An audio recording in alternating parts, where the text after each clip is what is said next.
Hindi, buksan mo headlight. Buksan mo lahat, sir. High beam. Yan. Nga, busina mo nga. Tama. Stop. Down. Solid, diba? Kaysa sa Pia mo. Solid yung Corsa na yan. Harap likod may patayan. Sige, buksan mo lahat. Lights on lahat. Ito, nakabukas mo lahat. Headlight, park light. Yan, MDL. 60 watts yan, di ba? 60 watts. Ayan lang ang reading niya. Ayan, ayan, ayan. 13.8. Lights on lahat, no, mga kabekis.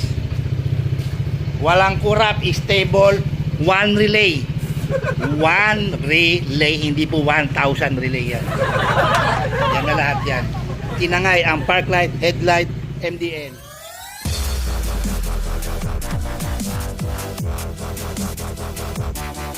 Ito po ang itsura ng PCX 160 nyo pag nagpakabit po kayo ng MDL, busina, ganitong switch na may passing, dual horn. Ito yung mga gamit na switch niya. Siyempre, power appliance, no? So, ito ay dala ni sir yung mga gamit, pati yung mga bracket, nabili niya kung saan-saan albularyo. Voltmeter. Sablay naman.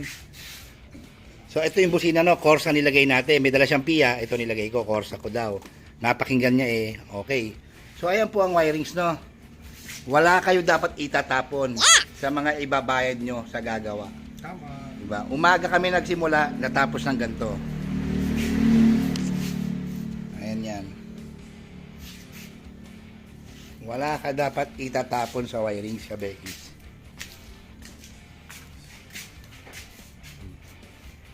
One relay power appliance. Ayan. So hanggang likod. Dual horn. Ito po yung para sa park light. May patayan yung harap hanggang likod. At ito yung headlight niya. May patayan na rin. Okay. Ito yung MDL niya. Isang gamit niya yung Senlo. Senlo X1. Senlo X1. Okay, maganda yung brand din na yan. Nagamit ko yan. Maganda. So, yan. Tapos dito na yung MDL ikakabit. Nakita nyo, no? Mga kabekis, pag nagpapawiring kayo, no? Wala kayo may kitang sumasabit na umaalog na mga betlog type relay. Wala rin po akong nilagay na mahaba. Tulad na may nakita ako nung binuksan ko nung nakaraan. Andito ata nakapesto, ang haba. Ruler type, mini. Ganyan. Yung iba naman, scramble. Dalawa nandito, may isa pa rito, may isa pa ron. Scramble relay. Meron din naman ako nakita dito. Okay lang naman yon. Pero syempre, ipapakita ko naman sa inyo yung okay para sa akin. Yan, ganyan yung wirings natin, no? Tandaan nyo, mga kabekis, no, ang binabayad nyo, dapat alam nyo kung ano po. Wirings po, up-install, ang binayaran, hindi po yung ilaw. Ganyan po. Ano sabi mo, sir? Parang walang nagalaw. Walang nadagdag. Walang nagalaw. Ganyan. Baklas lahat. Hindi po yan nakasarakahan na ikabit yung MDL. Magic po yun.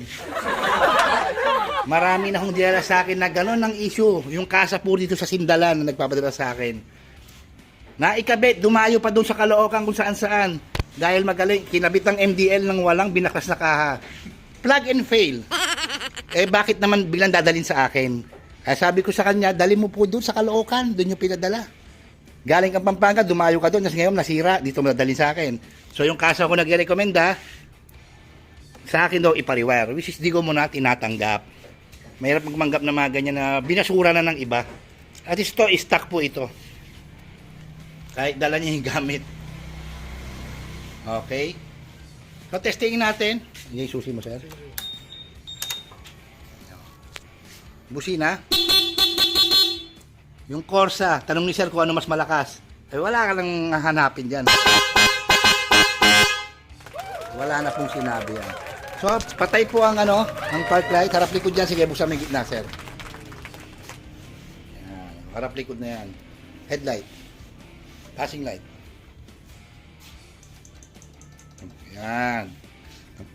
Kasama po yung MDL dyan sa passing light, no, mga kabeki. Busina mga malakas.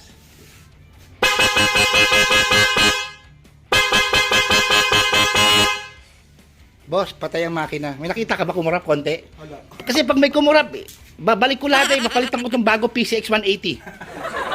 Palitan ko yan. Ayan no, mga kabekis, no? Idea lang po sa inyo yan.